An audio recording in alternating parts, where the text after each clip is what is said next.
Facebook. I don't know what happened. Was it the last week or the week before when we had some kind of weird glitch and Joey told That us we was had two no weeks ago. sound? Yeah, and then I stopped OBS and I started it again, and then it started doing this 5 second loop over and over again, and it just kept like stacking and stacking until eventually it was just like this cacophony of just noise. It was Oh so my It was the weird. God. time warp. Yeah, it was. I don't know what happened. I still hope one day you'll release that audio because that I, was just uh, absolute gold. I still have it saved on here somewhere. I'll have to pull it out and just make a loop of it. You should post that as like a post-credit thing for the last show of the year. Oh, I should. That'd be awesome. I think that'd be great. All right. Well, if we're good to go, I will go ahead and get us started. Alright. Real quick, how are we doing? How are we doing news? Are Um, we each taking a story? yeah, Stephanie, did you want to do a news story? I really don't care. It's like completely up to you guys. Um, Do you want me to do Smash You and do then Smash. Jason, you do Sega, and Stephanie, you do PlayStation? Yeah. Sure, let me scroll up. Oh yeah, I mean, I guess if you want to. Hmm. Do you guys usually read these verbatim or just kind of? No, just kind of like- skim over it and give the important bits. Okay. But you'll see how we do it when we get rolling. Okay. Yeah. All right. Well, if we're good to go, we will get started. Sure. Go in 3, 2, 1. Do you like this show and you want to help support us? Do you want us to stay ad-free? Do you want extra episodes every month? Well, then head over to patreon.com/nerdcaveretro and become a Patreon supporter of this very show.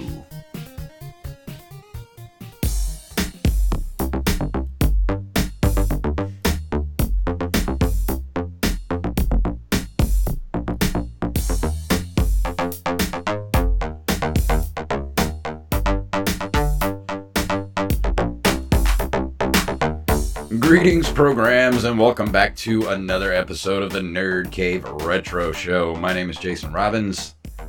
And my name is Derek Diamond. And we have a very special guest this evening, kids. She was my co-host on the Pop Culture Palette. She has her own Twitch stream, and she just hit a milestone with subscribers. So I'll let you talk all about that. Miss Steffi Lou Who. Woo! There.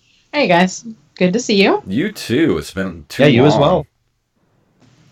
Yes, awesome. Oh, by the way, I actually wasn't a milestone for subscribers. Unfortunately, it was for followers. We just reached last night over 5,000 followers on Twitch, so I'm super excited about that. We have about 4. Me, Derek, and both of our moms. That's who follow us here. But one of them's not even my mom. She refuses to watch the show. Aw.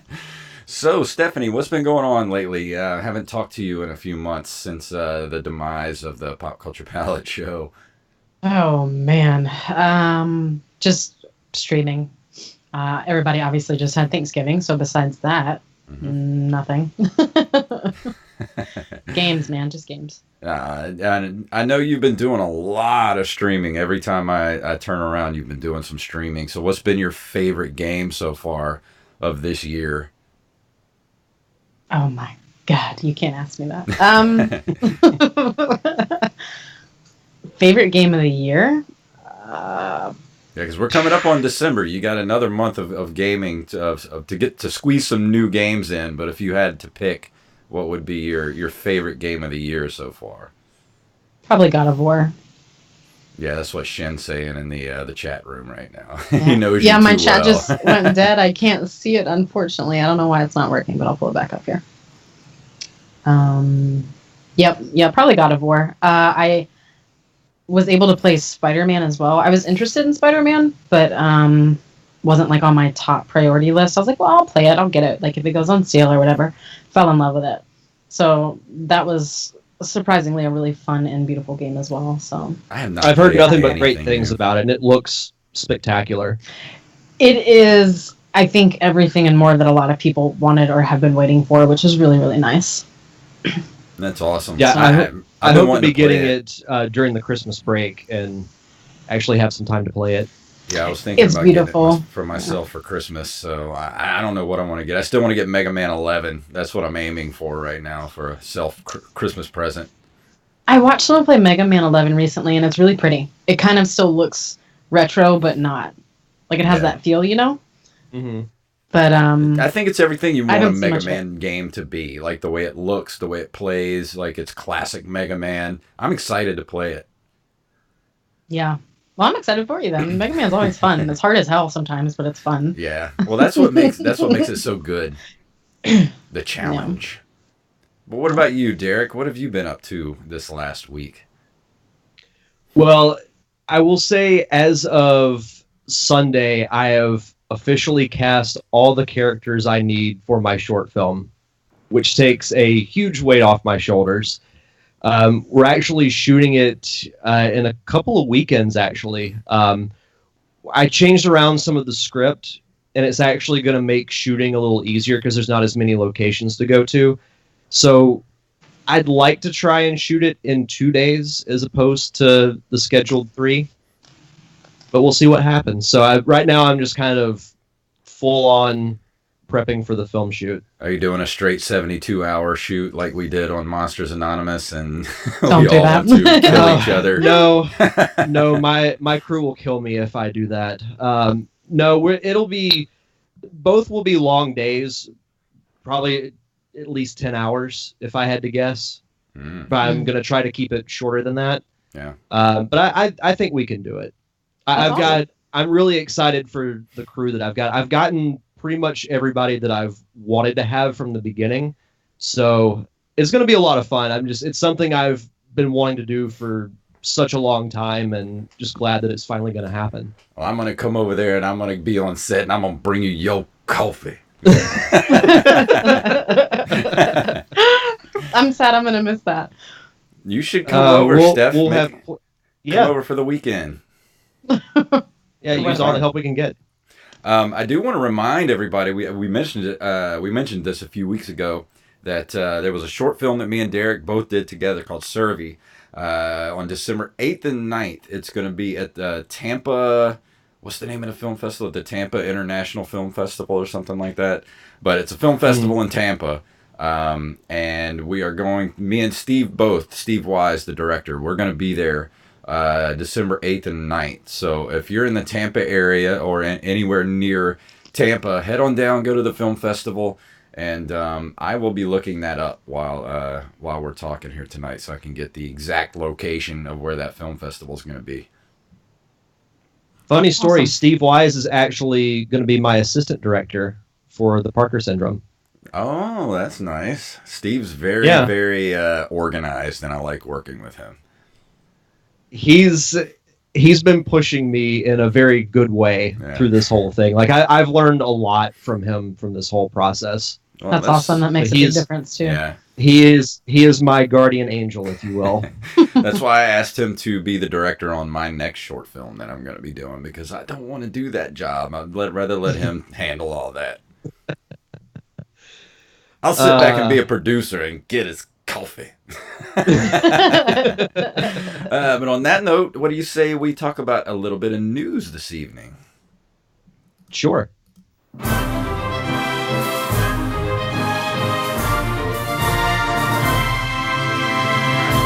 How pirated versions of Super Smash Bros. Ultimate leaked weeks before release. This is on motherboard.vice.com. As far as Switch games go, this is the biggest ever as far as piracy goes. A big title game leaking more than a few days before its official release date is something that even people in the Nintendo Switch hacking and piracy scenes take note of, but this may be one of the biggest leaks yet. Pirates have dumped the highly anticipated Super Smash Bros. Ultimate around 2 weeks before it's scheduled to hit stores. Let's see. This is one of the biggest ever. 4 sources told Motherboard pirates had leaked Smash, provided a video at Motherboard's request of gameplay of specific character and stage. Another source provided a second video confirming that the leak was real. Piracy groups and individuals have distributed multiple versions of Smash over the past few days with varying degrees of success. At least one version bricked Switch consoles, according to piracy server chat logs. So what do you guys think about the hacker groups releasing these games weeks before they come out. I mean, would you even think about trying to play a pirated version of a game a couple of weeks before it comes out? Because you know that thing's loaded with viruses. I Stephanie, definitely go wouldn't. first. Sorry, Derek. Yeah, I definitely wouldn't. No, I wouldn't either, but I will say with Smash, it would be very tempting. Yeah. 'Cause Oh, yeah. this is.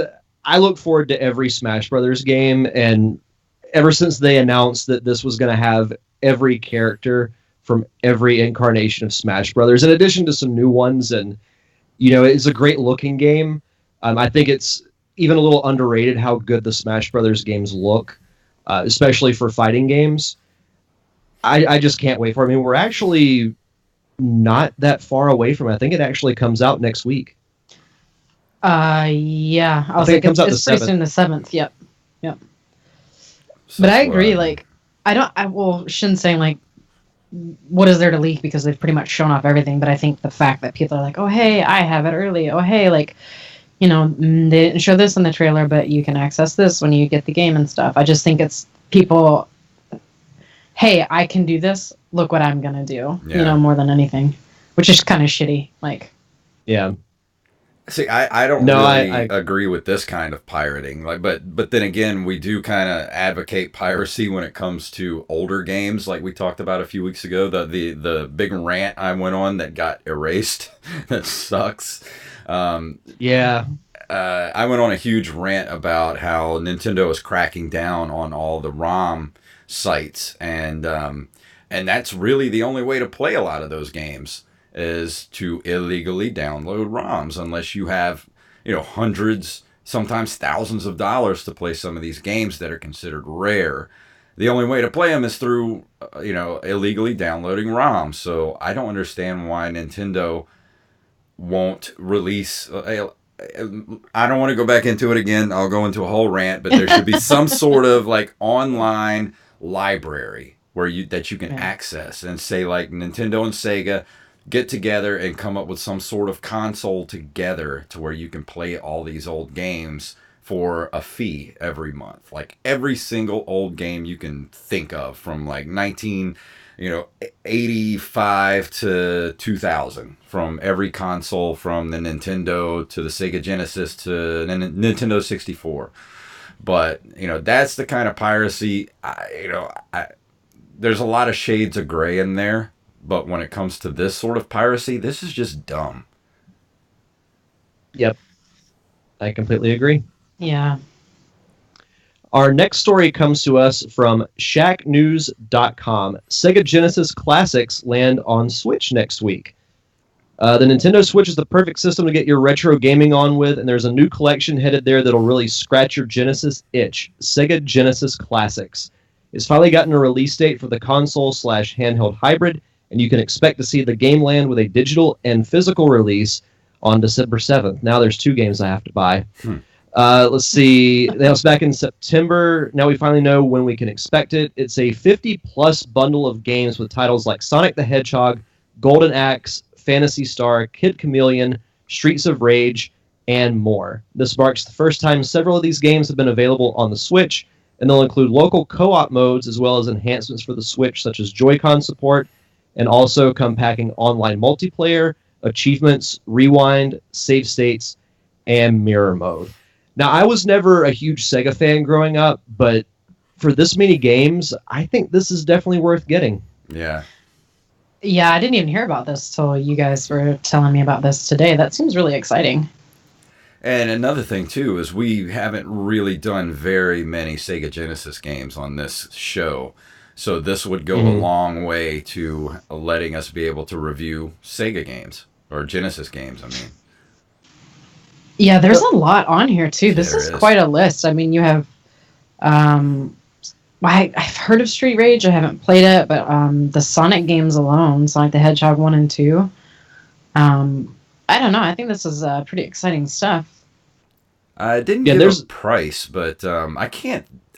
This can't be more than about. I would probably put like a $30 price tag on this. What would you think? I would say that sounds about right. Yeah, Yeah, I mean it's all downloadable, right? Yeah. Because it's coming directly to the Switch. Yeah, I'd be shocked if it was more than that. I was trying to see if I could find a price on it, but I think this is a good thing to get. I mean, there's a lot of good games on this thing. yeah. Yeah, and there's a ton that I've never played that I've wanted to, like Altered Beast, Golden Axe, Toe Jam and Earl. I've never played, so those games, in addition to always going back and playing the Sonic games, are great. So this will be a fun time. Yeah, I just looked it up. It's I actually went to their website, and it's $29.99 on Amazon for pre-order. So there you go. Right Perfect. there. And it says over those. 50 titles, so that's really good. It's not bad at all. I'm getting this. This is a no-brainer.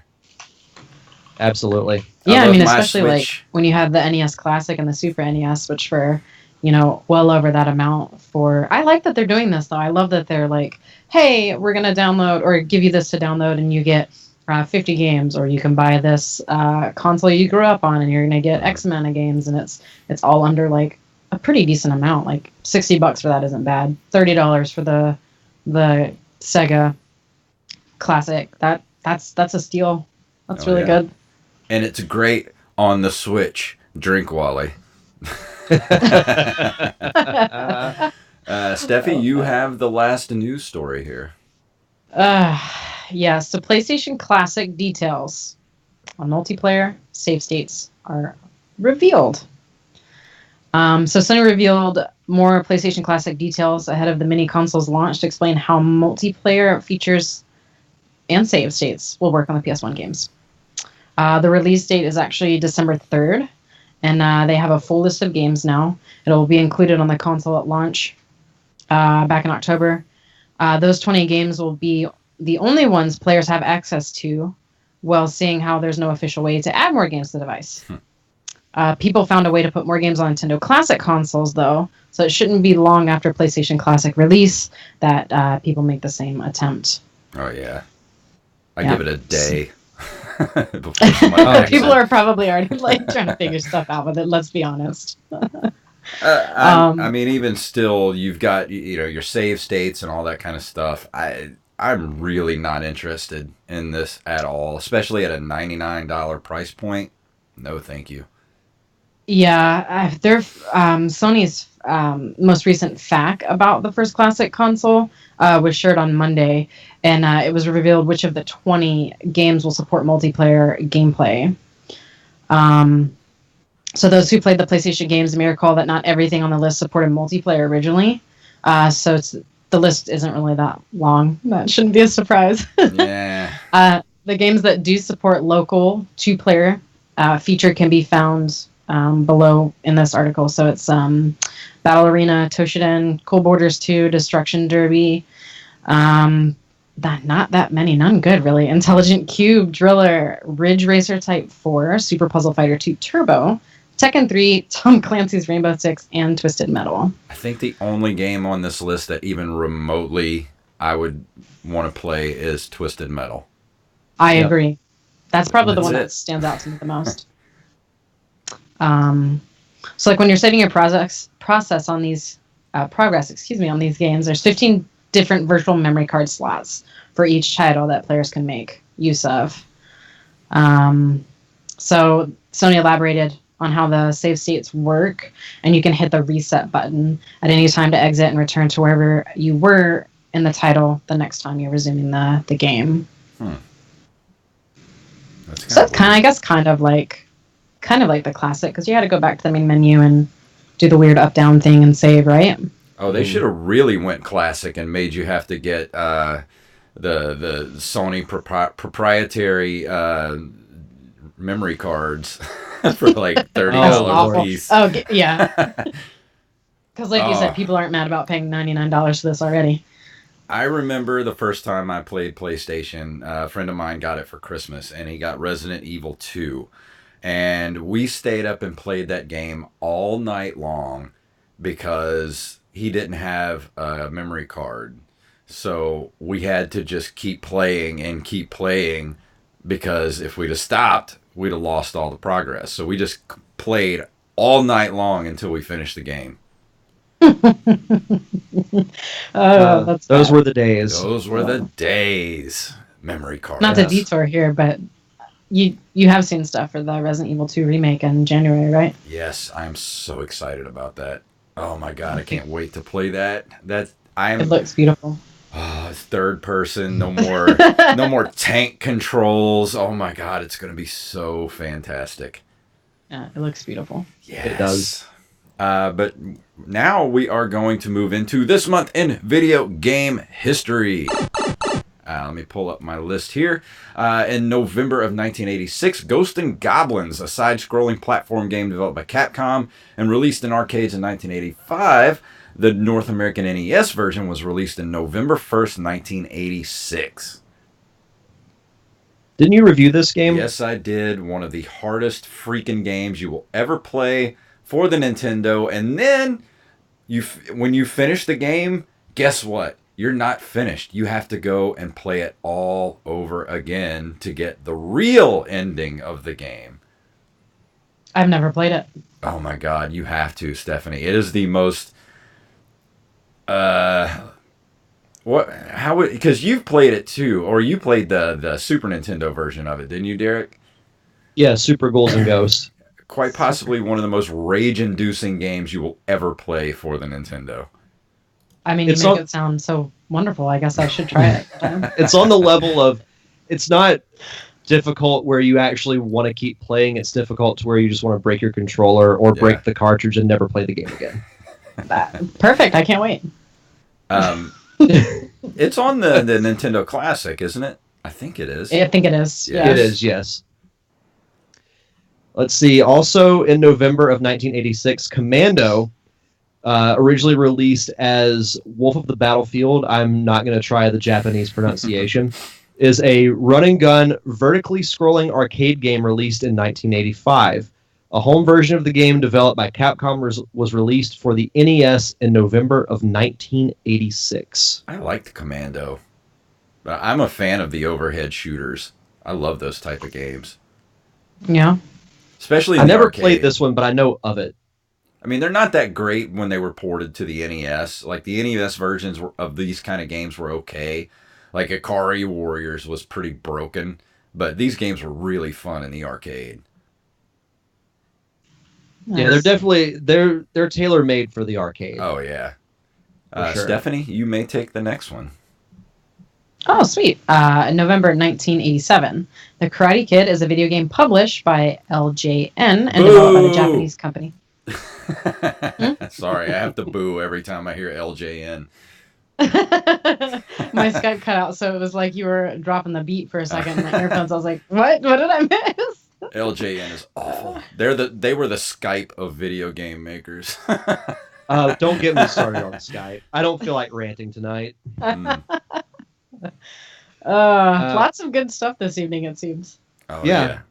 I never played The Karate Kid. You never but did? I'm sure it's not nearly as good as the movie. Oh, I tried to play it when I was a kid. This is one of those games when you were a kid that you thought it was going to be great. And I don't know what it was about LJN, but they got you every time. You would see a licensed game like Back to the Future or Jaws or The Karate Kid or Friday the 13th. Don't forget E.T.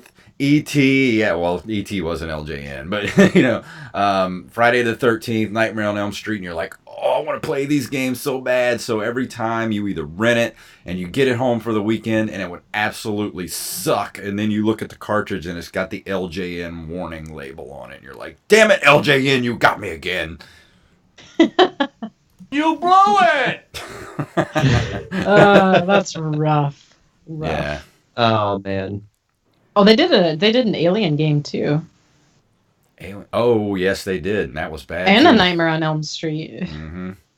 Oh, and if anybody wants to see my frustration with the Friday the 13th game that they produced, I actually did it last October for Halloween Horror Month, and God, that game sucks so bad. Oh, it looks rough. Like beyond It's Snowfester's Quest. Oh yeah, that game's awful too, but that was Sunsoft. That wasn't LJN. Also in November of 1987, Kid Nicky Radical Ninja. I think actually the first game I ever played for the NES. was known in Japan as The Wonderful Yanchamaru. It is an arcade game developed and published by Irem in 1986 and was later published outside Japan by Data East in 1987 for the NES, Commodore 64, and Apple II. Never heard of it. Ugh. Yeah, I don't think I've played any of the last few. I mean, obviously, I know of the Karate Kid, but I don't think I've ever heard of Kid Nicky. Kid Nicky's Radical great. Ninja. Yeah, that was one of the first games I ever played for the NES. I have such a soft spot in my heart for that game, even though it's not great, but it's still fun to play. I'm going to review it one of these. Coming up early next year, I'll review it. I have a copy of it for the Nintendo. It looks like a game that would be up my alley. Yeah, it's pretty fun. Interesting.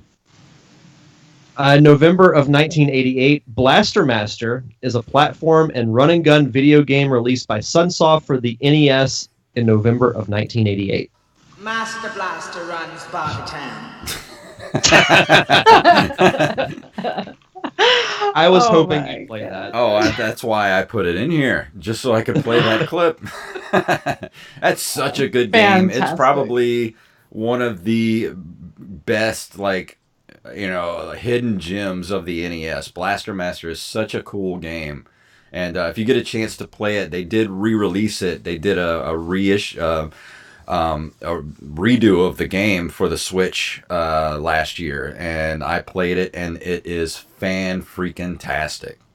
Oh, really? I didn't even know it was that. I have to check my Switch more often. I it's so am missing good. a bunch of games that are coming out. It's great. I highly You turn recommend into it. a little vehicle? Is that what this is? Well, you don't turn into a vehicle. You actually have a vehicle which is named Sophia the Third, and you actually can get in the vehicle and you do your platforming throughout the stages, but you can also exit the vehicle to go into your top-down shooter portions of the game. So it's a lot of different genres mashed together and done really well.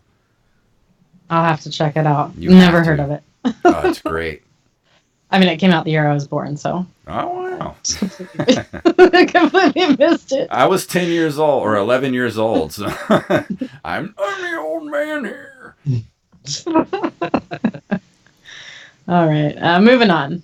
November 1991, Act Razor. It's a platform and city building simulation game for the SNES, developed by Quinten and published by Enix, combining traditional side-scrolling platforming with urban planning god game sections. Released in North America, November 1991. Did you ever play ActRaiser, Derek? I did not, but I do want to.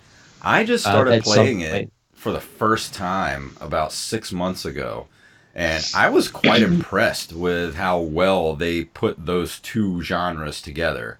I remember you telling me about that. It's really interesting. I don't know if you ever played it, Stephanie, but it's definitely worth picking up and checking out.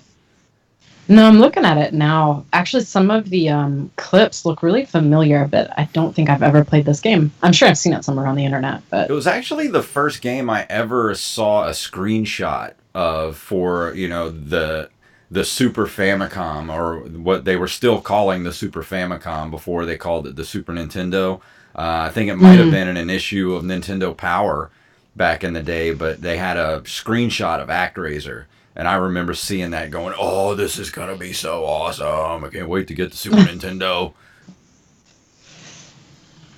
yeah, a lot of this looks familiar, but I've never played it, so I'm sure I've just seen either artwork or clips of, these characters and stuff other places.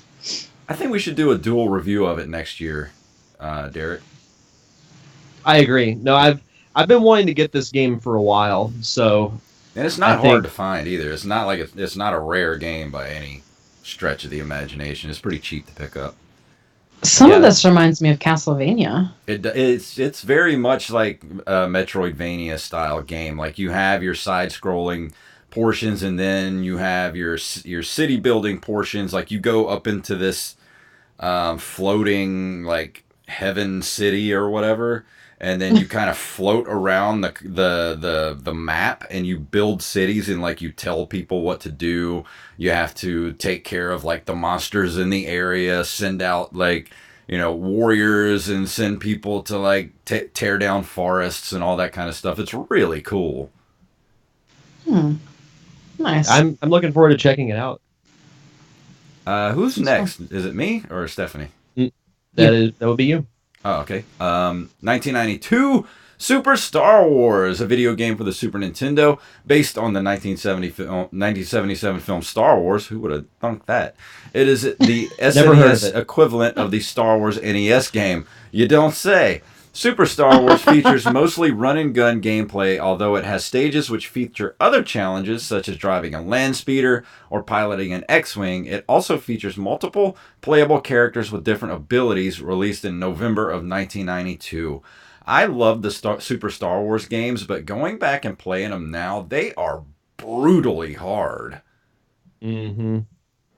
I feel like a lot of games are like that, though. Like, I'll play things, I'm like, how did I play this when I was young? I know. I'm awful at it now, like the NES and the NES Classic, for instance, like games on there, so... Yeah, I do believe I played this for sure, though. I actually got Super Star Wars for when I bought the PS4 a couple of years ago. I bought the Battlefront version of the PS4, and it came with I think a couple of different not Nintendo, but Star Wars games on it, and one of them was Super Star Wars. I couldn't even get through the first level. Like, I was so horribly bad at it. Yeah, I have a couple downloaded like that too, as for the same thing actually, and I didn't try playing them though. I should have.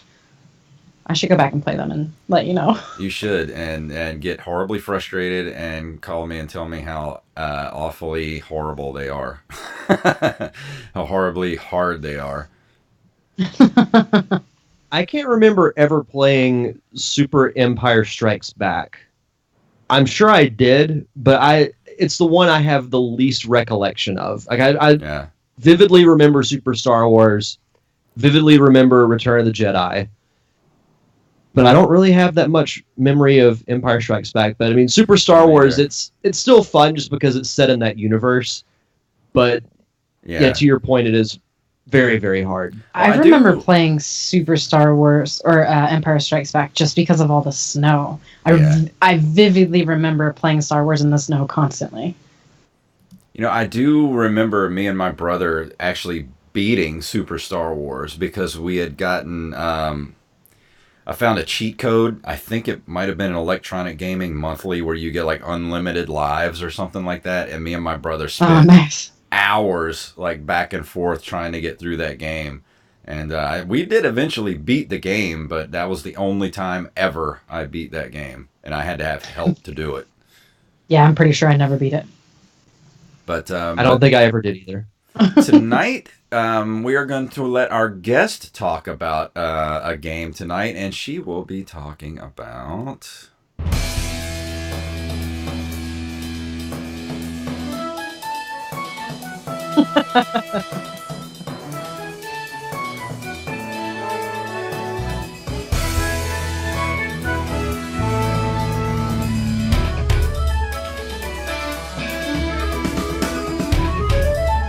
That is quite some jaunty music. It really is, and if you don't know that jaunty music, that would be Spyro. So Spyro Reignited Trilogy came out recently, and it is phenomenal. Came out November 13th. Came out with quite a few different games, actually, too, that it was kind of competing for. Did either of you play Spyro at all? I have never played the Spyro games. I know of them, but I never played any of them. It's the same with me. Nice. I played Spyro a lot. I believe I was 10 when it came out, because so basically the Reignited Trilogy is a collection of remastered versions of the first three Spyro games. So it consists of Spyro the Dragon, which came out in 1998, Spyro 2, Ripto's Rage, which came out in 99, and then the final Spyro Year of the Dragon, which came out in 2000. And all of these were Insomniac games. That was a pretty fast turnover. One a year for 3 years? Wow. Very quickly. This game is absolutely beautiful. I'll probably be around, like, points just because. Oh, that's fine. Before I get into, like, I guess we talk about the game if you guys want to do, like, sales and stuff later, because this game sold really, really well. But visually the game is stunning. From the way they remastered it is just absolutely beautiful. They used Unreal Engine 4 game engine. I'm actually looking right now at comparison shots of the original and then the remaster. Holy cow. It is insane. Extremely just mind-blowing. So I was 10 when this came out, and I fell in love with this game. So when it was announced that they were going to remake Spyro, remaster Spyro, I was super giddy and all for it, because I was the same way when they announced Crash Bandicoot. Playing this game was so fun and so nostalgic, and then chat felt the exact same way, which just made it that much more special. But they used Unreal Engine 4. So if you don't know, kind of like just give you heads up, games that run on that or that have been used for that is like Fortnite, Darksiders, Dead by Daylight, Injustice 2, Street Fighter 5, games like that. So visually the game is just stunning. What's even more so is that when they remastered it, they tried to quote from, the team themselves was they mapped it faithfully from the original. So they took it like piece by piece and just remastered everything. Just the textures in the grass, the clouds, the dragons themselves. So cool. Like I remember being young and thinking like, oh wow, these dragons are amazing. And then you see it now and you're like, oh, really pixelated all over. And then the way they remastered them, probably every dragon I saved or freed from being frozen in stone, I was just like, oh, he looks so cool. That one looks really cool too. So exactly what kind of game is it? Like what sort of genre is this kind of game? So again, this would be considered a platformer. Okay. I didn't know if it was sort of like an open world type of thing, kind of like would it be more in line of something like Mario 64 or something like that, sort of open world type of platformer? Yeah, I wouldn't say it's super open world. There's only so much you can do within the select stages, but it is definitely a platformer game. So I guess kind of in lines with like Crash Bandicoot and things like that, where you maneuver on platforms and around like your surroundings in the game, I guess. Yeah. It's a lot of fun. It's really whimsical and stuff, but just not even that, but like the sound design of the game was wonderful. Like when Spyro breathes fire, you hear his little pitter patter of his feet when he's running. Little dragonfly sparks, like everything was just, it blew me away. I absolutely love this game so much. I did not see this. I'm sorry to interrupt, but this just blew my mind. Stuart Copeland was the music composer of all 3 original games. And if you don't know who Stuart Copeland is, he was the drummer for The Police. Yeah, I almost put that in the notes for you guys. I should have, because I thought you would have dug that. I didn't know that until obviously playing or looking up the Reignited stuff, because I didn't care about that stuff when I was a kid. I didn't know.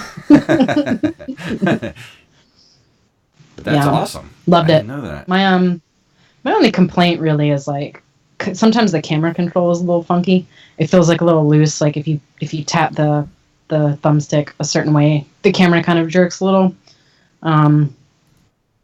Other than that, something fun too that I didn't know, Jay, was, since you're talking about like, hidden gems like the drummer and stuff, Tom Kenny voices Spyro. And if you don't know who Tom Kenny is, that's SpongeBob. Oh, is it? That's so cool. That blew my mind. He didn't do the original Spyro, but he did 2 and 3. So for the Reignited, they had him just like redo voice lines, and then he also went ahead and just did them for the first Spyro as well for the Reignited trilogy. Because it says really here, cool. He redid the voice lines, but Spyro was originally voiced by Carlo Alazraki. I think that's how you pronounce it. He was on Reno. He was the Deputy James Garcia on Reno 911. Oh. He was also the voice of Rocco in Rocco's Modern Life. Yeah. Yeah, I was like, I know him from another cartoon, but I couldn't remember what it was. Yeah, but so sales-wise, because I thought I was one of the few people that'd be stoked for this game. Like I know Spyro's pretty popular, used to be popular, same with Crash Bandicoot. But when I read some of these numbers, I was like, it's just so cool. Spyro, the Reignited Trilogy itself, reached #1 in sales in the UK on all format sale charts in the first week it was released, and it was also the best-selling Australian PS4 game in its first week of release. Yeah. That just goes to show that, like, there's a lot of old games that just need to be remastered and put out. And I guarantee you, Resident Evil 2 is going to do gangbusters when it comes out, because there's so many good games back in the 90s that just need to be remastered. If we can't go back and play these games, we need to have remastered versions of them. And it's not like, not like building a game from scratch. Like, you just go back and reissue it for the new consoles and, breathe new life into these old games again. Yeah, and I get that can be tricky sometimes because I couldn't find the article. I wish I would have saved it. It was before the game released. But yeah, like Molly said, nostalgia is very powerful. Yeah. I can't remember who it was, so I'm just going to kind of paraphrase here. But they have to put more into it than like someone like me, because this never crossed my mind. But graphics back then obviously were only so limited, right? Mm-hmm. So you got a lot of pixelation, this, that, whatever. Like, oh, we're going to put rectangles and blocks because this is what we can do. Well, now we can do so much that it's mind-blowing. I mean, look at this game, for instance. So when they go back to remaster it, where there was kind of a hindrance or an obstacle before, there isn't now. So when they want to keep it kind of like to a T or as true to form as they can, they kind of have to improvise without like making it too outrageous or doing something really weird or random, And it was nice to like read the article and hear them kind of talk about it. Like, oh, before we had to put like a wall here because like we were limited in resources and couldn't do this, that, the other. When now they're like, well, we can actually just kind of like expand this and do whatever. And it's like, what do we put there? We can put like, a big building or, another portal or this, that, the other. So that's kind of stuff that didn't cross my mind. Which I thought was really cool to read on too. Like, it's not just, remake every game, because I would love them to, like, remaster this, remaster that, but there's a lot more to it than I expected, and that's kind of makes it more special and appreciative of it. Yeah, I mean, there's a lot of, what were you going to say, Derek? I'm sorry. Oh, I was just going to say, just the thing that I keep going back to is just the level of detail in the remake. Not just, just remaking it is cool, but to go over the top and use Unreal Engine 4. And, I thought the same thing when the Crash Bandicoot collection came out. Just the amount of work that went into it was just mind-blowing. And there's so many games I can think of that I would love to get that kind of treatment. One of the games that easily comes to mind is I would love to have a remaster of Shadows of the Empire. Oh my God! Can you imagine I would how melt in my awesome that would be to get a remastered version of that game? I mean, they'll never do it in a million years, but one can dream. And what's fun about that is if they remake stuff like that where you guys like grew up on it and that's so like it's such a powerful thing to you. I didn't get to play that, or maybe someone else didn't get to play it, so they get to re-experience it, Exactly. Kind of the way you did for the first time. And that's what I like about games being remastered or remade, like Resident Evil 2. When I was young when that came out, I had a hard time playing the Resident Evil games because I couldn't control the character. You had to do like 3 or 4 different things to get them to move. Yeah. Whereas now I'm like, yeah, I can do this, So it's kind of... Well, plus too, kind of especially a lot of games from the N64 era, the original PlayStation era, there were a lot of fun games that we played back then, but they look like garbage. And, people are wanting an N64 classic and PlayStation classic. I think people are going to go back and play these old games and be like, what am I looking at? Looks like vomit on the TV screen. But if we could just go back and take a lot of those games and just remaster them, that would just fix the entire problem. Was it, not to like divert here, but what was it, F-Zero? That game I tried playing on the classic and I was just like, oh, I'm gonna throw up. Could not play it. I still love that I got so sick from it and I was like, how did I play this when I was little? I can't even see anything on TV. I don't know what I'm doing right now. Yeah. I think I'm safe in saying that if a ton of games were picked to be remastered, I think, Jason, you and I could agree on what needs to be number 1. And that is GoldenEye. Oh, I was thinking that same thing a few minutes ago. Could you imagine if they did a reissue of GoldenEye? The sales would be insane.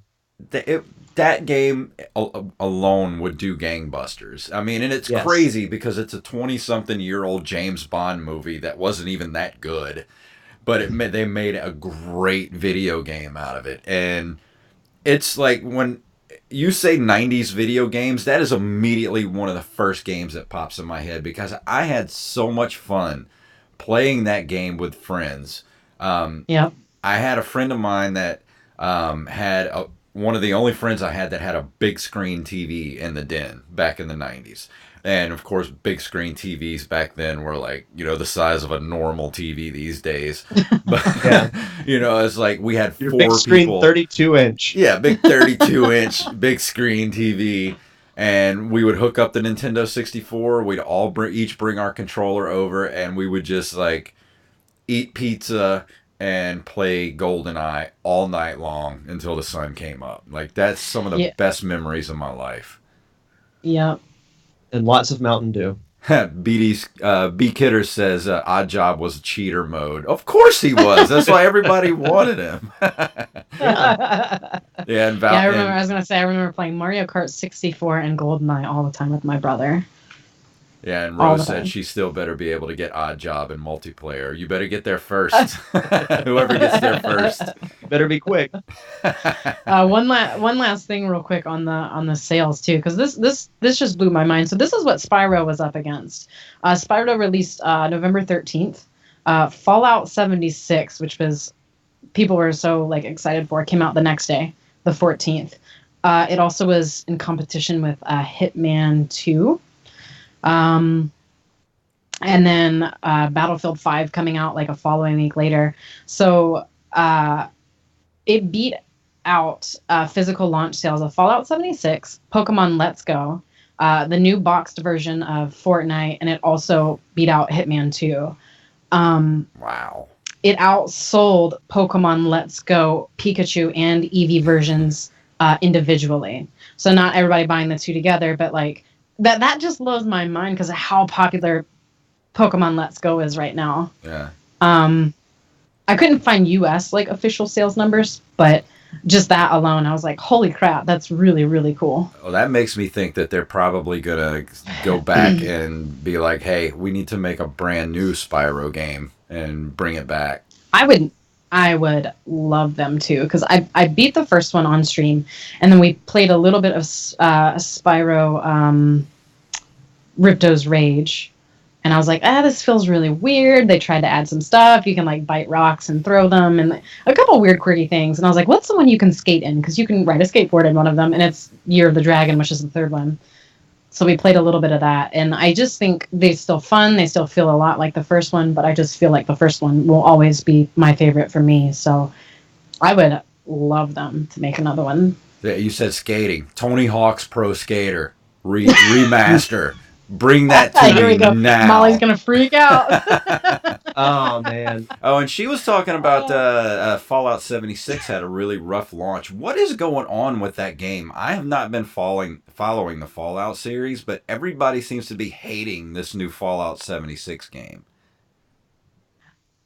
Ro and I were talking about it earlier today. Apparently, I don't know if I have the article. They're getting sued for it. What? Wow. Mm-hmm. Let me look before I say anything. You guys can just kind of... Fallout 76, I'm ignorant to Fallout. It's deceptive trade practices, which I can pull it up. We found a review or an article on it earlier, but I'm very ignorant to Fallout 76. This one is strictly all multiplayer. And when they first, right before it released, when it was in beta, it had something to do with like your movement, your character speed, and everything about your character was based upon like basically your internet, right? Ro, I think. I'm pretty sure. Anyways, it was based on your internet and stuff, right? FPS. Or your FPS, excuse me. So, like if you were on the lower spectrum with like your computer and things like that, your character was gonna move slower, was going to shoot slower, react slower, things like that. Apparently, they fixed all that and stuff. But it's just pretty broken. A lot of people are pretty upset with it. You can't do certain things they said you were going to, and this, that, the other. But everybody wanted a new Fallout game, and again, this is strictly multiplayer. So it's just kind of bizarre. Yeah, I did no justice with there, but the last Fallout game I played was Fallout 3 for I think it was the Xbox 360 it came out for. I played it for a while. I never finished it because that game is just ridiculously huge. But I know people like Fallout Las Vegas and all that stuff, but man, all I've been seeing, like when I go on YouTube, all I get are videos of like people hating on Fallout 76. yeah, a lot of stuff is just, when it comes to, I found another article, it's just poorly optimized. There's still a bunch of bugs. It's just doesn't work as advertised kind of thing, you know? It's just pretty broken. A lot of stuff just is not really fluid and just doesn't work well together, unfortunately. See, that's why I like playing old video games. If it was broken when you bought it, you know, you just learned how to roll with it. But nowadays, it's like these games are literally put out just broken ass. And they have to be day one patches. Like, you have to download, 5-hour patches just to be able to play your games. And that's just bad business practices. And I know the one thing that could actually fix that is, video game prices have not risen in like 30 years. So why don't they just raise the prices of games, give themselves a little more time to actually fix these games, and I think people would be willing to pay a few extra bucks to buy a game that's not broken day one. That's the problem. I think people like both of you and myself would do that, and a lot of my community would do that. I don't think the average person wants or cares to do that, but they want to bitch and complain about why games are being pushed back. Why aren't they getting a brand new game every year? Why isn't it $30 instead of $60? Which is super frustrating because you make really good points, Yeah. Mm-hmm. Like, I don't want an Assassin's Creed game every year that's just copy and paste. We're going to change the era. We're going to change the country. We're going to add this instead. I don't want that. Like, again, Spyro actually got pushed back a couple months. They're like, it's not ready to come out. I was like, that's a bummer. No worries. I'll wait for it. I'm excited for it. I wish more people were like that because they're not. See, I would much rather have, a game that I really want. I would much rather them come out and say, hey, we're going to push this thing back another 6 months because it's not ready. I'm okay with that as long as I get a game that's good when I get it and it's not broken. That's why I like Blizzard so much, because they don't give a shit about what people want when they want it. They're like, you'll get it when it's done. And that's just the way it is. That's how it should be. Yeah, sorry, Derek. I was going to say, I didn't mean to over talk over you. No, that was it. That was all I wanted to say. Well, that's like a perfect example. Well, Knox says like he doesn't want prices raised because, of course, in Canada, they're already $80 compared to the U.S. Like, it is more. And I get that. But like talking about waiting for games, like a couple people I know were not sure if they wanted to get Red Dead Redemption 2 anymore because Rockstar pushing their employees like to work to death. Yeah. Like they openly announced we're working over 100 hours. One, why would you say that? Two, why would you do that? Like, I think we are spoiled and just we're a never-ending just society of gimme, like instant gratification, and it's just so frustrating because I think there's a few of us that are really in love with like gaming and what they make us feel, and some people are just like, I'm bored and want to play something. You know, it's frustrating. Well, I think it's actually, in my opinion, and this happens with every, business that gets as big as the video game industry has. I think it's become unsustainable, or it's about to be unsustainable, the way the business practice is. Like you said, pushing these people to work 100+ hour weeks just so you can make a deadline to make your stockholders happy. And you can't treat people like that. We have to get to a point in this world where, all these gamers that yell and scream and send death threats and stuff, it's like, just ignore them. Ignore them. And if you put out a good game, people will buy it. And people will pass the game around, tell other people about it if you put out a good game. If you're just like EA and you just throw out, basically an updated roster every year for Madden, you know, people are going to play it, but wouldn't you rather have, you know, like every 2 years have a really, really good update to the game, like a whole new game come out, and then just like every other year, just have like a roster update that you could just download from the EA site for, you know, $20 or whatever. Instead of trying to work these poor people to death to put out these titles, you know, every year, it's crazy. It's unsustainable. Yeah. It's not going to last. No, it's not. Yeah, I agree, and I think that's why remastered games are refreshing to me. I get bored of like you just said, Madden and Call of Duty and all these games that they just redo every year or recycled every year. Like, so for this game, you know, to be as old as it is and finally come back out, it's like, wow, that's super exciting. I will spend money for that. I'll wait for it if it gets pushed back, whatever. Because they're not doing anything new. To an extent, there are some new things coming out next year that are unlike what I've played or have heard of.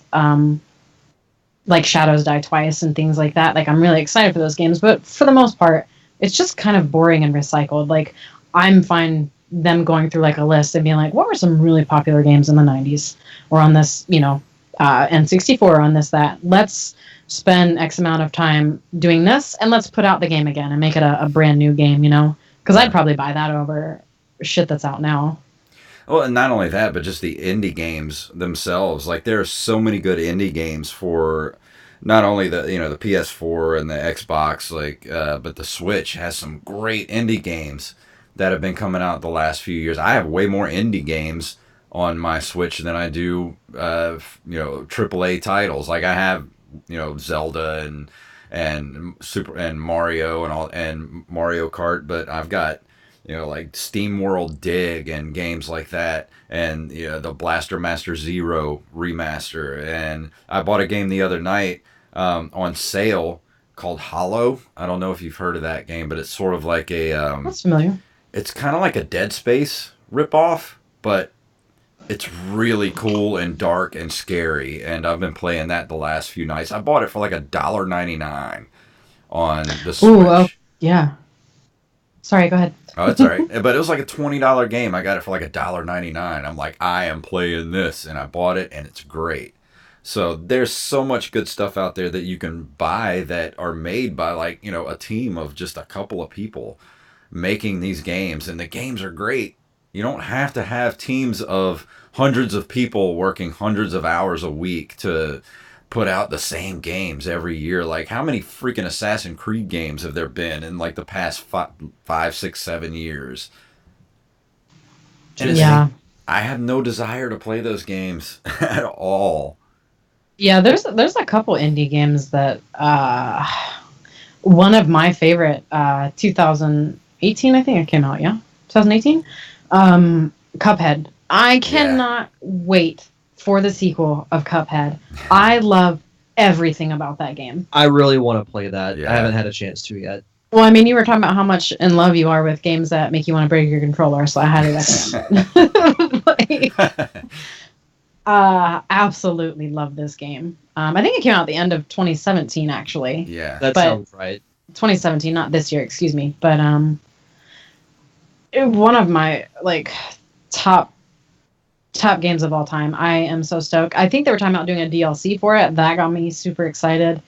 And then they finally announced that they are going to make a sequel. But when you have like Binding of Isaac, Inside, what's the one? Molly was doing like all the voices and stuff for it. And I can't think of the name of the game. You're a bunch of little animal characters.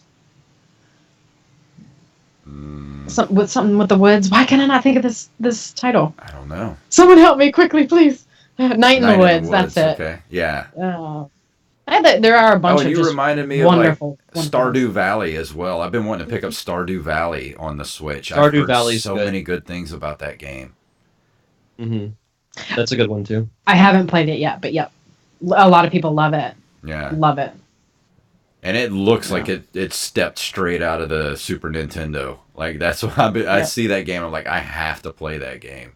It's this generation's Harvest Moon. Oh yeah. That's what I was trying to think of. Harvest Moon. It's $14.99 right now on Steam. I don't know if you have Steam, but if you want it for the Switch, I'm not sure how much it is there. Probably around the same amount. Yeah, I think it usually runs right around like $15. Yeah, sounds about right. But anyway, we're coming up on the end of the show, and Stephanie, it has been awesome being on the show with you again. Thank you for coming on. It's been a lot of on. fun. Tell everybody what you've you. been up to and where they can find you on the internets. Well, right now I'm still streaming. I'm changing up my schedule a little bit. I think I'm just going to stream mainly on weekends too, and maybe have a Monday off or something like that. But I'm redoing my schedule. Obviously, you can find me at twitch.tv/SteffiLuhu. You can also find me on Twitter at SteffiLuhu. On Twitch right now, we just, like I said, we reached over 5,000 followers. So I'm going to be giving away some games this week for that in celebration. And I'm also pushing for partner. I met all the requirements last month, and I'm still trying to get my partnership done and okayed and all that stuff. It'll happen. Follows are free. Follows help. That's pretty much it. So you hear that, everybody? Head over to her channel, twitch.tv/SteffiLuhu, and go give her a follow. Much appreciated. So what about you, Derek? What you got coming up this next week? Just everybody be sure to, if you want to keep track of what's going on with my upcoming short film, you can follow on Facebook, Twitter, and Instagram at The Parker Syndrome. And still on track to relaunch my solo show, The Derek Diamond Experience, in early January. You can follow that on Facebook, Twitter, and Instagram at D Diamond Podcast. I forgot to look up the film festival for Survey, but if everybody will just keep an eye out on the Twitter, on my Twitter page at JFunktastic, and on Facebook as well, I'll make sure that everybody knows where to go see Survey at, and they can come out and say hi to me and Mr. Steve Wise at the Tampa Film Festival. So please do that on December 8th and 9th. But yeah, I think that's going to be it for me. I don't have anything going on, so except for this show. And you know where to find this show, especially if you're listening to it. So Stephanie, thank you again for coming on. We've got to get you on again soon. Yeah. Yeah, it was great. Thank you so much. I miss both of you, and it's been a pleasure. Yes, it has. Well, let me go ahead and play our music here. If you would like to email us, you can email us at nerdcaveretro@gmail.com. We are at nerdcaveretro.com. We are on Instagram and Twitter at nerdcaveretro, and individually at jfunktastic and at Derek_Diamond. We're also on Facebook at facebook.com/nerdcaveretro. Go throw us a few bucks a month over on Patreon and help us get to the extra episodes every month at patreon.com/nerdcaveretro. And as always, please leave us a review wherever you listen to the show. So Derek, please tell them what it's all about. Wow.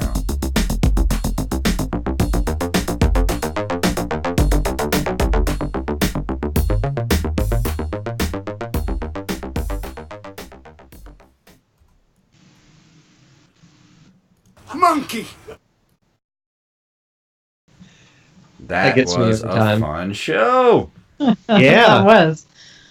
So everybody that watched us on Twitch tonight, we had a full crowd in the chat room tonight in Twitch. So thank you guys for watching us tonight. Yeah, absolutely. We're here every Tuesday night at 7:30. So please join us every Tuesday, and you will hear us talk about retro games and video game news and all that kind of good stuff. So thank you guys for joining us, and we will see you all next week. Goodbye. Bye.